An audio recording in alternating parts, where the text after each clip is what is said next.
HD सच्ची कहानियों पर आप सभी का स्वागत है। सास को लेकर कितनी सारी कथाएं और कहानियां बनी हैं। क्या एक सास कभी माँ नहीं बन सकती? क्या कभी एक बहू अपनी सास के लिए बेटी नहीं बन सकती? सास और बहू पर कितने सारे सीरियल बनाए गए, लेकिन इन सीरियलों में तो कुछ ज़्यादा ही बहू को अच्छा दिखाते हैं और सास को एकदम विलन बना देते हैं। लेकिन कहीं ना कहीं ये हकीकत भी है। जेल के सलाखों के पीछे ऐसे कितने सास और बहू कैद हैं जिन्होंने अपने जालिम होने का प्रमाण पत्र भी दिया है। आज की कहानी भी कुछ ऐसी ही है जो आप लोगों के रोंगटे खड़े कर देगी। चलिए शुरू करती हूँ मैं अपनी कहानी। मेरी सास दुनिया की सबसे अच्छी औरत थी। ये बात मुझे कहते हुए बहुत फक्र महसूस हो रहा था, क्योंकि मेरी सास मेरी माँ की तरह थी। वह उन सासों में से तो बिल्कुल भी नहीं थी जो ना तो खुद सुकून से रहती हैं, ना किसी दूसरे को रहने देती हैं। बल्कि मेरी सास उन थोड़े इंसानों में से थी जिनका व्यवहार बहुत ही अच्छा होता है। बहू को कैसे बेटी बनाया जाता है और घर में सुकून कैसे रखा जाता है। मगर अफसोस, मैं तो जीते जी अपनी सास को ना पहचान पाई थी।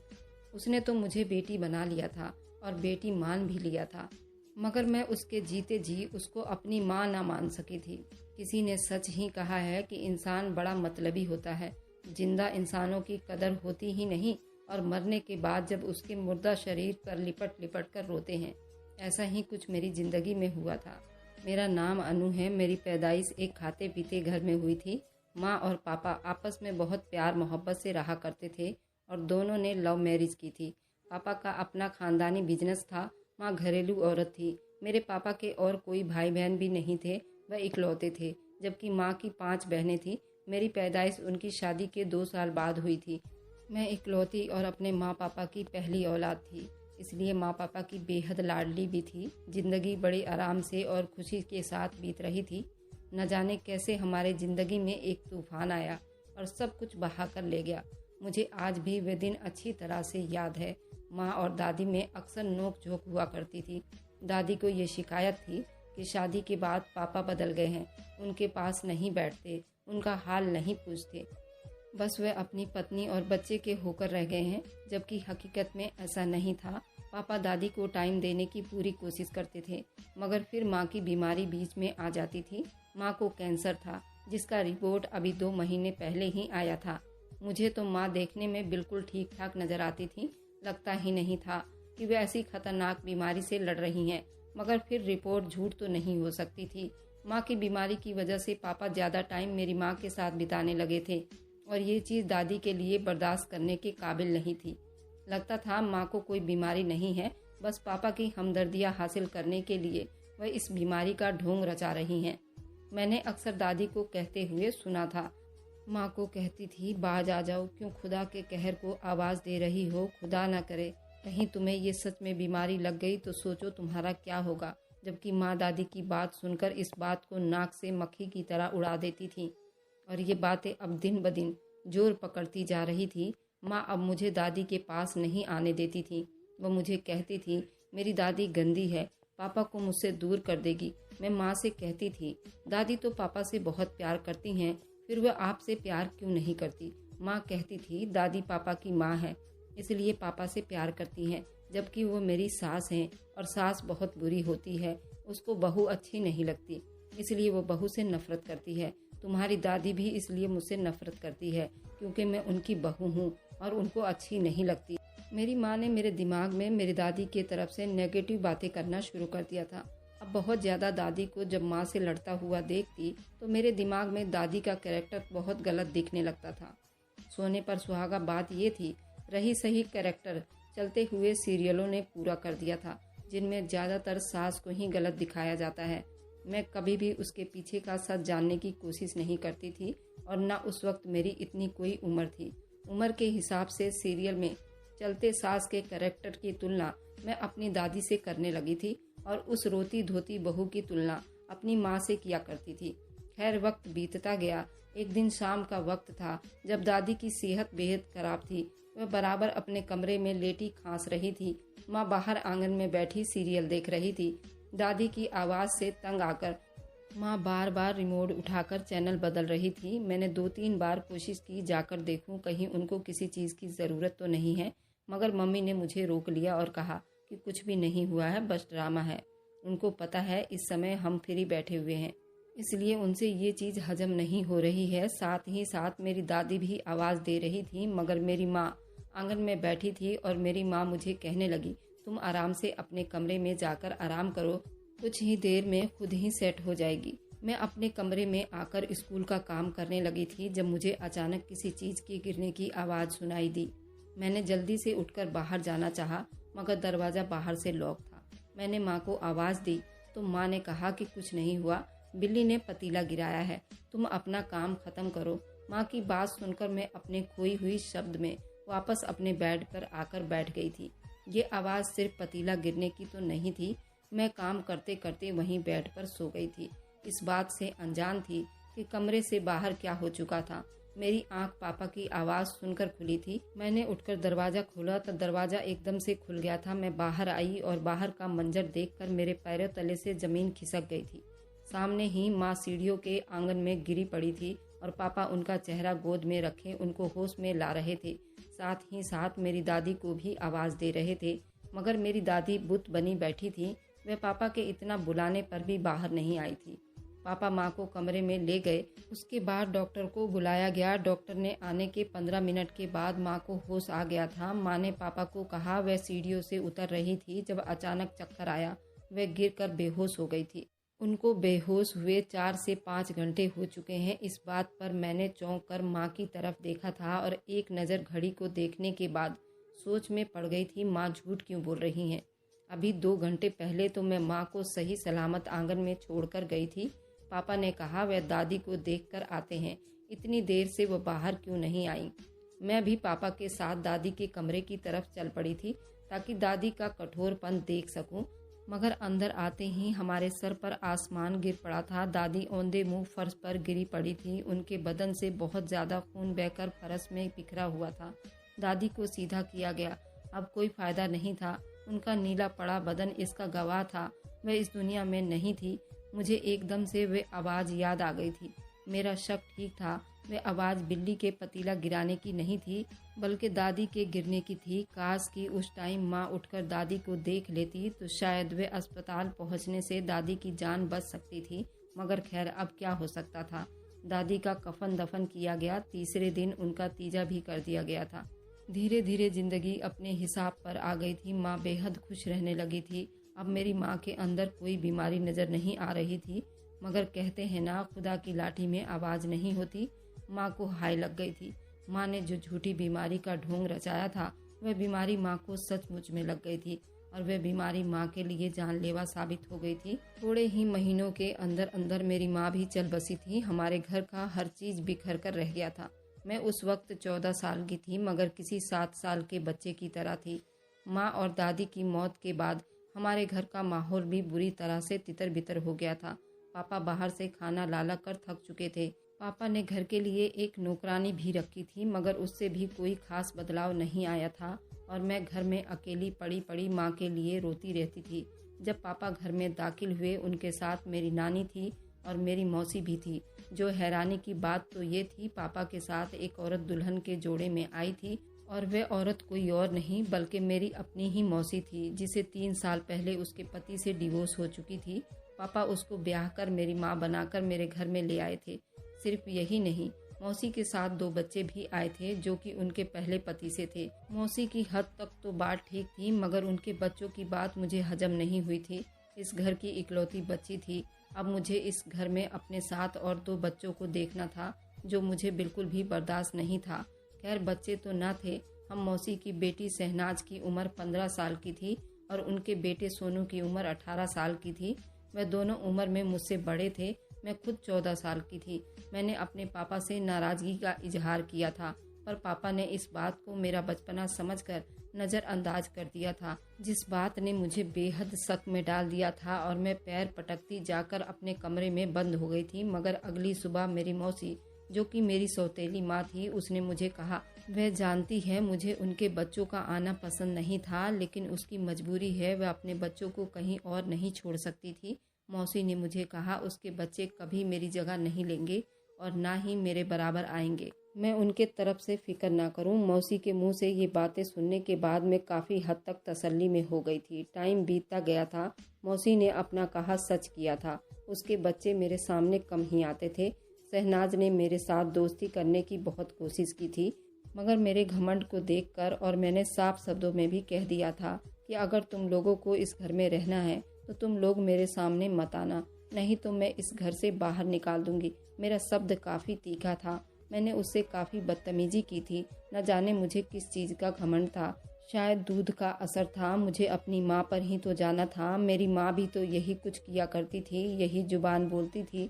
मेरी दादी भी तो यही कहा करती थी। मैं अपनी माँ पर गई हूँ।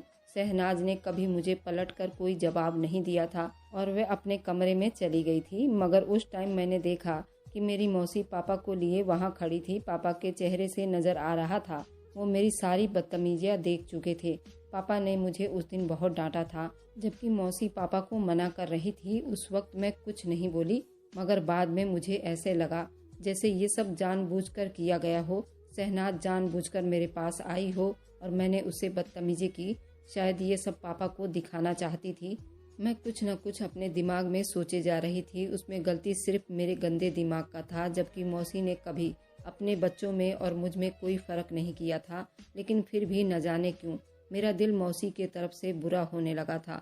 वक्त आगे बढ़ा। मैं अब बेहद खूबसूरत हो गई थी। मुझ पर टूटकर जवानी का हुस्न चढ़ गया था, जिसने मुझे और ज़्यादा घमंडी बना दिया था।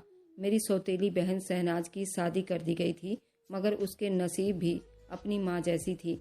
मौसी की सास बेहद जुल्म करती थी, इसलिए मौसी को उसके पहले पति ने अपनी माँ की बातों में आकर डिवोर्स दे दिया था और मेरी मौसी को बच्चे समेत घर से निकाल दिया था।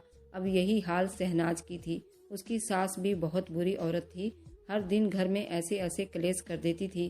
खुदा की कसम, उसकी सास इतनी बुरी थी और उसका पति काठ का उल्लू था। माँ की बातों पर जल्दी से यकीन कर लेता। हर दूसरे दिन शहनाज को मार पीट कर घर से निकालकर बाहर कर देता। रोती पीटती घर आ जाती। जैसे ही अगले दिन जख्म ठीक होते, मौसी फिर से शहनाज को उसके घर भेज दिया करती थी। उसे कहती कि उसका घर वही है, उसे वही संभालना है। वह भी माँ की बातों को पल्लू से बांध कर चली जाती और 2 दिन के बाद फिर से नए ड्रामे से वापस आ जाती। मौसी ने वह सारी चीज करके देख ली थी।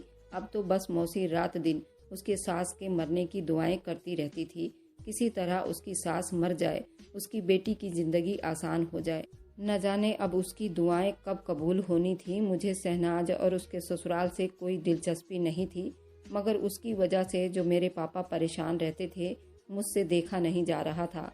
पापा उसकी परेशानी में घुलते जा रहे थे। उन्हें शहनाज की ये बर्बादी रोज रोज दुख में डाल रही थी। कुछ दिन पहले मेरे लिए भी काफ़ी सारे रिश्ते आ चुके थे, लेकिन मैंने सारे के सारे ठुकरा दिए थे। मैं खुद को अनोखा समझती थी। ऐसे कैसे किसी इंसान के साथ शादी कर लेती।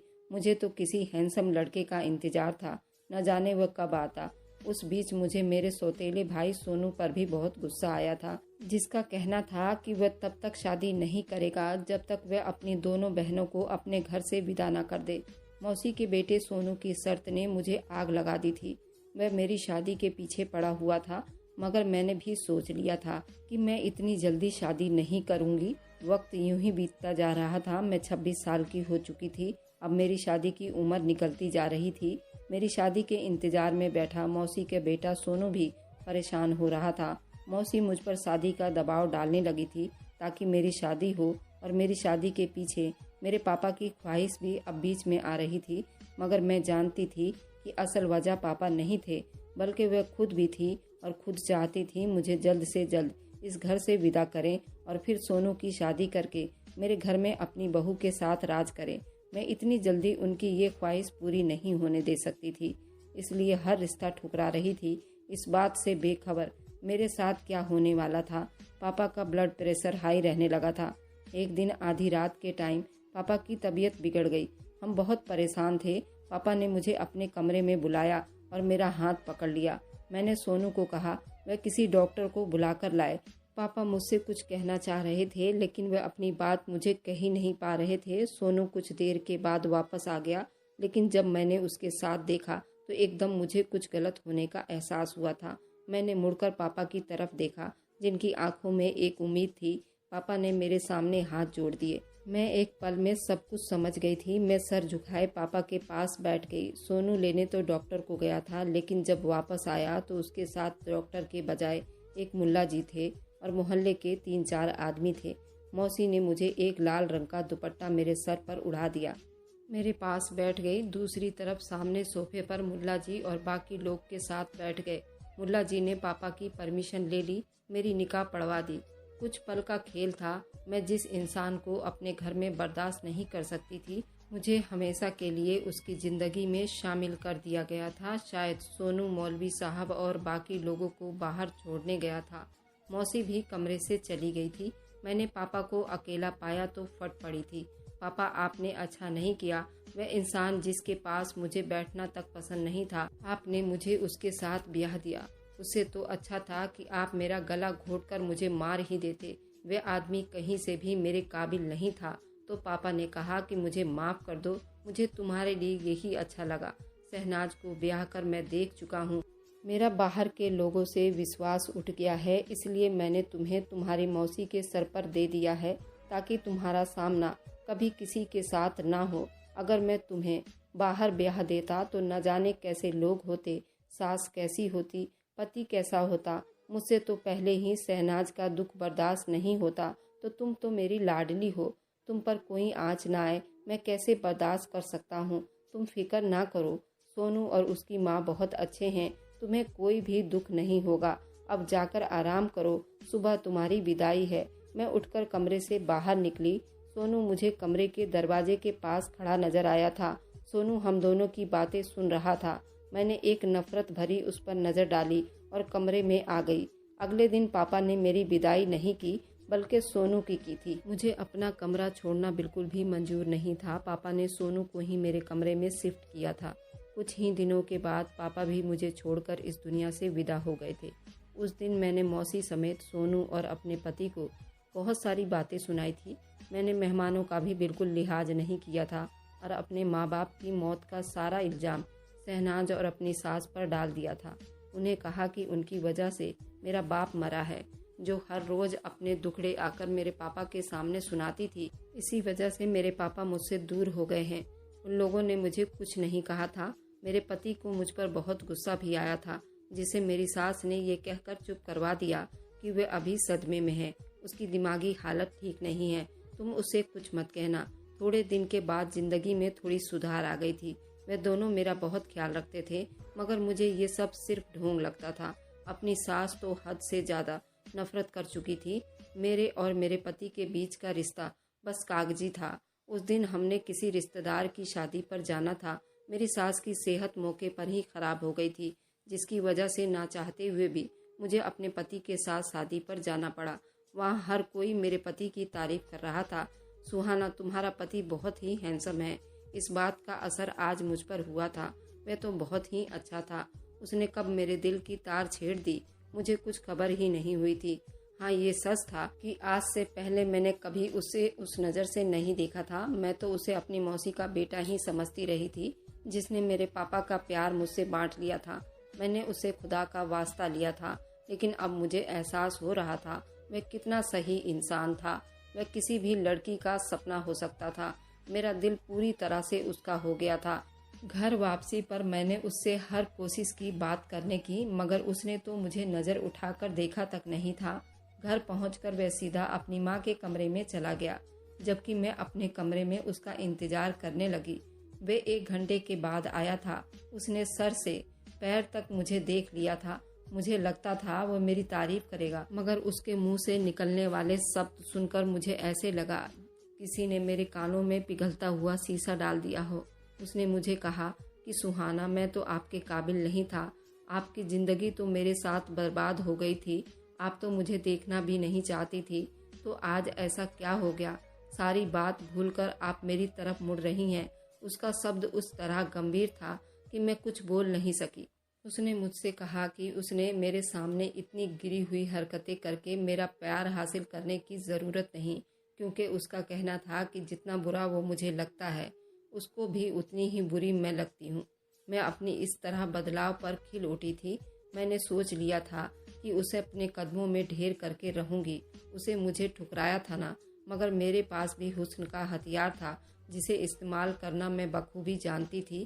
खैर टाइम बीतने लगा, लेकिन मेरे पति का व्यवहार मेरे लिए जरा भी न बदला था। वह घंटों मेरी सास के पास बैठा रहता।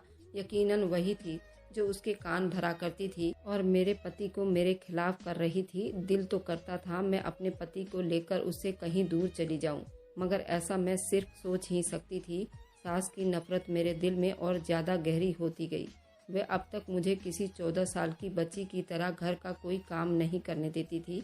मेरी मौसी यानी कि मेरी सास ने शहनाज को सारे गृहस्थी का काम सिखाया था। मेरे पापा ने भी मुझे बहुत कुछ सिखाया था, लेकिन मुझे इस सब कामों का शौक बिल्कुल भी नहीं था। यूं मैं फूहरपन में सबसे आगे रही।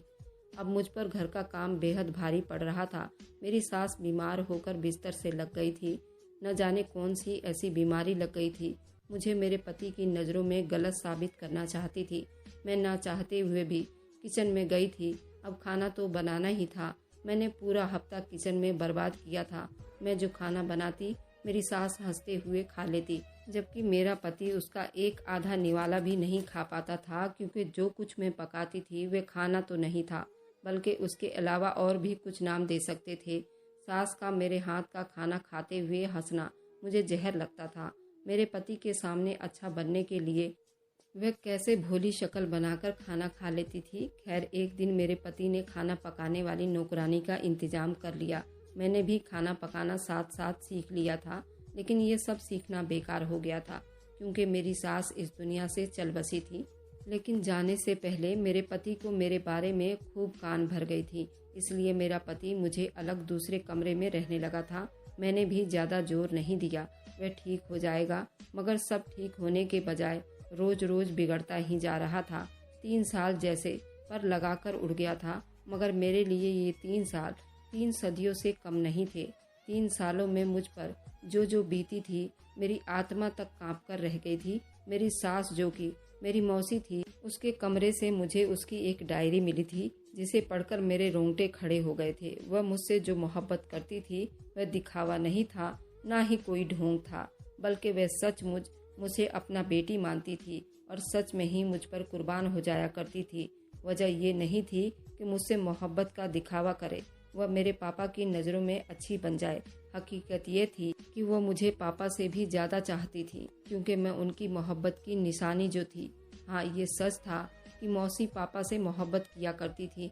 मौसी और पापा की मंगनी होने वाली थी, जब मौके पर माँ ने खुदकुशी का ड्रामा करके सबको मजबूर कर दिया, जिसके नतीजे में मौसी के बजाय माँ की मंगनी पापा के साथ कर दी गई थी। और फिर मौसी की शादी कुछ ही साल के बाद दूसरी जगह पर कर दी गई थी। मगर मौसी के ससुराल वाले मौसी को काफ़ी तंग किया करते थे। मौसी को हर टाइम पापा के नाम के ताने दिए जाते थे और रोज़ उनको कोसा जाता था। फिर जब भी मेरी माँ की मौत के बाद मौसी को फिर से एक होने का मौका मिला, तो उन्होंने शादी करने में देर नहीं लगाई थी। मौसी के जो बच्चे थे वह उनके अपने नहीं थे, बल्कि उनके पति की पहली पत्नी से थे, जो इस दुनिया से जा चुकी थी। वह बच्चे बचपन से ही मौसी से अटैच हो गए थे और मौसी को ही अपना माँ मानते थे। इसलिए जब मौसी को डिवोर्स हुई तो वह भी मौसी के साथ ही आ गए थे। मौसी ने डायरी में जगह जगह मुझे अपने जीने की वजह लिखा था। मौसी को मेरी माँ से बहुत मोहब्बत थी और दूसरी तरफ पापा से भी। मौसी मुझे अनमोल समझती थी। उसने अपने बेटे को कसम दी थी वह कभी भी मेरे साथ गलत व्यवहार नहीं करेगा। मैं उसके प्यार को ढोंग समझती रही, लेकिन वह क्या था। अब तो 3 साल होने को आए थे। मैंने घर के सारे काम काज सीख लिए थे। मैं अपने पति को मनाने की हर कोशिश कर रही थी, मगर मेरा पति मेरी तरफ देखना भी गवारा नहीं समझता था। न जाने किस मिट्टी का बना था। मेरी किसी बात का उस पर कोई असर नहीं होता था। एक दिन थक हार कर मैं रोने लगी। मेरे सब्र की अब बांध टूट चुकी थी। मैं अपने कमरे में बैठे रोते हुए वहीं सो गई थी। अभी मुझे सोए कुछ ही देर बीते थे जब मेरे सपने में मेरी सास आई और मुझसे कहने लगी कि मैं बहुत तकलीफ में हूँ, मुझे यहाँ से निकाल कर किसी और जगह दफना दो, पर यह बात अपने पति को हरगिज नहीं बताना। मैं उठी तो परेशान थी, न जाने कैसा सपना था। अगले दिन मैं इस बात को भूल भाल गई थी, जब अगली रात मुझे फिर से वही सपना आया जिसने मुझे बेचैन कर दिया था। अगले दिन मैं सुबह सुबह उठी और पास में रहने वाले मुल्ला जी से राय लेने के बाद मैंने सोचा कि कब्रिस्तान जाकर सास की कब्र खुदवा कर देखती हूँ। जाते हुए मुझे ख्याल आया कि बाजार से कुछ फूल ले जाती हूँ, जब वहाँ माँ, पापा, दादी और सास चारों की कब्रों पर चढ़ा दूंगी। मैं वैसे भी हमेशा फूलों के साथ ही कब्रिस्तान जाती थी। फूल वगैरह लेने के बाद मैं कब्रिस्तान गई और दुआ के बाद सास की कब्र खुदवाई करवाने लगी। लेकिन अंदर देखते ही मैं चौंक उठी थी। अंदर तो मेरी सास थी ही नहीं, खाली कब्र मुझे मुँह चिढ़ा रही थी। तब उस कब्र खोदने वाले ने मुझे बताया कि मेरे आने से पहले एक आदमी आया था जो मैयत कब्र से निकाल कर ले गया है। मुझे एकदम से अपने पति का ख्याल आया था। मेरी सास ने उसे बताने का मना किया था, मगर कहीं उसने मुझे मौलवी साहब से बात करते हुए सुन तो नहीं लिया था। मैं भागते हुए घर वापस आई। सास के कमरे का दरवाज़ा लॉक था। मैंने चाबी से दरवाज़ा खोला और जैसे ही अंदर दाखिल हुई, मेरे सर पर आसमान टूट पड़ा। मेरा दिल चीरने के लिए काफ़ी था। सामने ही मेरी मरी हुई सास का पूरा बदन था, जिसका कफन अभी तक बिल्कुल बेदाग था और कमरे में इत्र की खुशबू भी आ रही थी, जबकि मेरा पति कमरे में ही एक तरफ मेरी सास की कब्र खोद रहा था। वह बच्चों की तरह रो रहा था। मुझे देखा तो मेरे सामने हाथ जोड़ लिया और कहने लगा, तुमने जीते जी तो मेरी माँ को सुकून से ना रहने दिया, अब मरने के बाद तो उसे सुकून से अपने कब्र में सोने दो। मेरी माँ से मेरी शिकायतें मत किया करो, जिसकी वजह से वह कब्र में भी आराम से नहीं रह पाती। मैं बिल्कुल सुन से अपनी जगह खड़ी थी। तो क्या इसी वजह से मेरी सास इतनी तकलीफ में थी? क्योंकि मैं तकलीफ में थी। एकदम से सास के पास बैठकर रोना शुरू कर दिया था। वह मुझे क्या हो गया था? मैं क्यों उस हीरे जैसी औरत की कदर ना कर सकी थी? वह सारी जिंदगी इस बात के लिए तरस रही थी कि मैं उसे मोहब्बत से दो बोल बोल दूं। और मैंने क्या किया था? मुझे अपने किए और बर्ताव पर बहुत पछतावा हो रहा था। मेरी सास को घर के आंगन में ही दफना दिया गया था। मेरी सास के सुकून के लिए मुझे भी अपना लिया था, मगर मेरे अंदर की शर्मिंदगी कम नहीं होती थी। काश मैं अपनी सास की कदर कर पाती। अगर आपको आज की कहानी पसंद आई है तो वीडियो को ज़रूर लाइक कीजिएगा और अपने दोस्तों के साथ शेयर भी कीजिएगा। और हाँ, अगर आपने अभी तक हमारे चैनल को सब्सक्राइब नहीं किया है तो ज़रूर सब्सक्राइब कर लें। मिलते हैं हम अपनी कल की एक नई दिलचस्प कहानी के साथ। मुझ पर सदा अपना प्यार और स्नेह बनाए रखें। सभी को मेरा प्यार भरा नमस्कार दोस्तों।